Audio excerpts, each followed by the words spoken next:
Hello guys, welcome back to my channel Vijay Jangid. दोस्तों, पिछले video में हमने सीखा एडवर्ब ऑफ एम्फेसिस ईवन का प्रयोग। दोस्तों, अगर हम ईवन के साथ कुछ और एडवर्ब जोड़ दें, जैसे देन, नाउ, तो वो शब्द बन जाएगा इवन नाउ और इवन देन। दोस्तों, चलिए जानते हैं इवन नाउ और इवन देन के क्या अर्थ होते हैं, उनका यूज किस तरह होता है।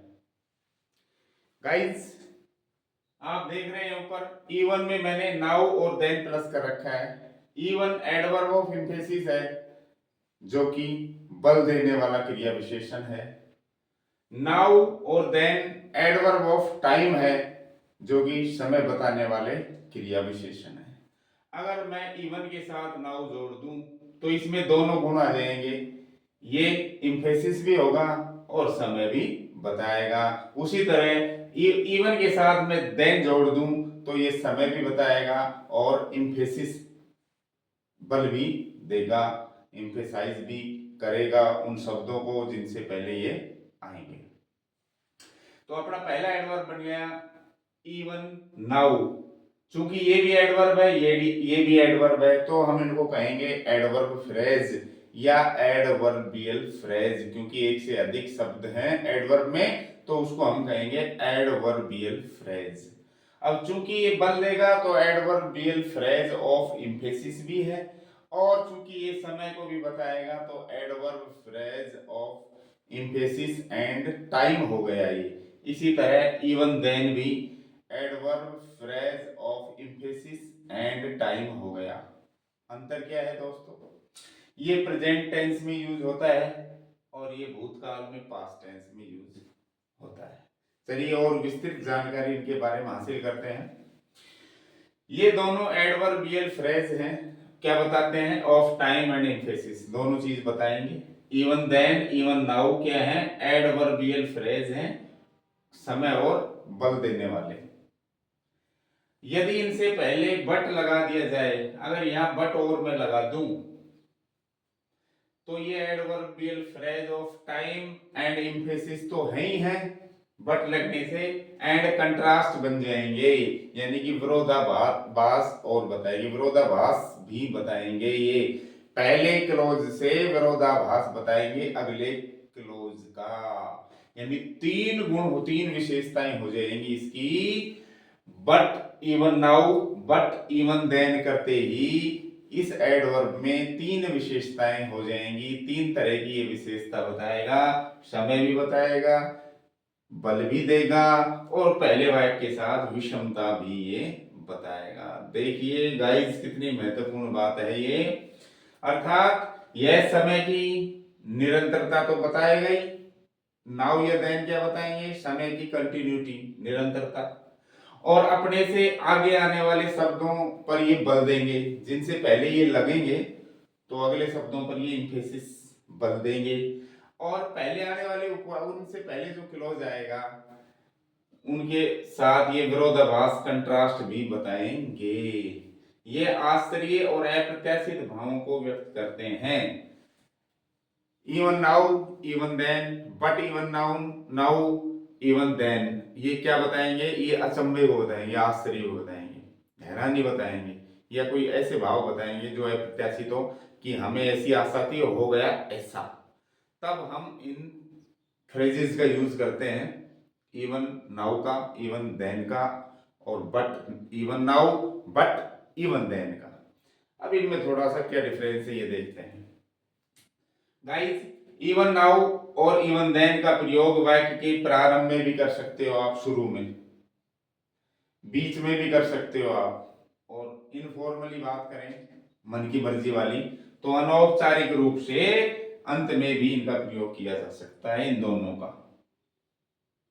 लेकिन but even now then, but even now, but even then का प्रयोग दो उपवाक्यों को जोड़ने के लिए किया जाता है। ये नहीं कि इनको पहले लगा दे या लास्ट में या बीच में, इस तरह नहीं है। ये दो क्लोजेस को जोड़ेंगे, दो उपवाक्यों को जोड़ेंगे, और इन सब के बाद ध्यान रखना, चाहे ये हो चाहे ये हो चाहे ये हो, इनके बाद हमेशा कोमा लगती है। डियर स्टूडेंट्स, कुछ एग्जांपल्स दिए हुए हैं। जब हम बट और जोड़ देंगे वाक्य में, तो बट क्या करेगा, दो क्लोजेस को प्लस कर देगा, जोड़ देगा, और इम्फेसिस भी डबल हो जाएगा, और विरोधाभास भी ये बताएगा। चलिए उदाहरण देखते हैं। देखिए, even now he teaches here, ये प्रेजेंट टेंस में यूज होता है, ये पास्ट टेंस में यूज होता है। ठीक है, तो इवन नाउ अब भी या अभी भी, वर्तमान की स्थिति, ही टीचेस हियर, वो यहीं पढ़ाता है, अब भी वो यहाँ पढ़ाता है, यानी कि समय की निरंतरता बताई जा रही है। पहले कहीं और पढ़ा रहा था, पहले भी यहीं पढ़ा रहा था, और आज भी वो यहीं पढ़ा रहा है, तो कंटिन्यूटी बताई जा रही है, और ये बल दे रहा है इस पर, पूरे पर। ही टीचेस हियर, सब्जेक्ट के ऊपर बल हो गया। ही इवन नाउ टीचेस हियर, अब देखिए, अगर आप इसको सब्जेक्ट के बाद लगाओगे तो दो कोमा लगेंगे। ही इवन नाउ, इसका मतलब ये थोड़ी अतिरिक्त जानकारी में आ जाता है। ही इवन नाउ, वह अब भी, टीचेस हियर, यही पढ़ाता है। यहाँ टीच पर बल दे रहा है, ये यहाँ पर ये सब्जेक्ट पर बल दे रहा था। ही टीचेस हियर, लास्ट में कोमा लगा के अंत में भी हम इसको इनफॉर्मली यूज कर सकते हैं। वो यही पढ़ाता है अब भी, इसका ये अर्थ है। इसी तरह पास्ट की बात करें तो इवन देन का यूज करेंगे, सेम इसी तरह होगा। इवन देन, तब भी, तभी भी, तब भी, दे प्लेड, या उस समय, ऐसे कह दो, उस समय भी, तब भी, या तभी भी, या उस समय भी। तो इवन देन, तब भी, दे प्लेड, वो खेलते थे। दे इवन देन प्लेड, वो तब भी खेलते थे, वर्ब पर जोर है। दे प्लेड इवन देन, वो खेलते थे तब भी, ये पूरे सेंटेंस को एम्फसाइज कर रहा है।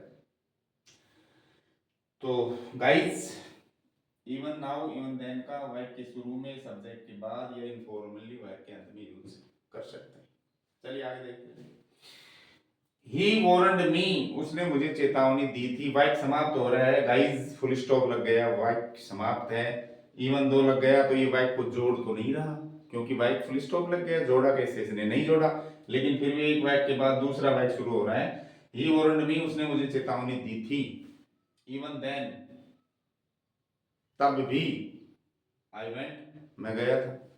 उसने चेतावनी दी थी, मैं नहीं जाना, लेकिन फिर भी मैं गया था। क्योंकि ये वाक्य को जोड़ नहीं रहा, फुल स्टॉप लग रहा है, इसलिए ये दूसरे वाक्य के प्रारंभ में आ रहा है, और ये इस पर एम्फेसाइज कर रहा है, बल लगा रहा है, बल दे रहा है।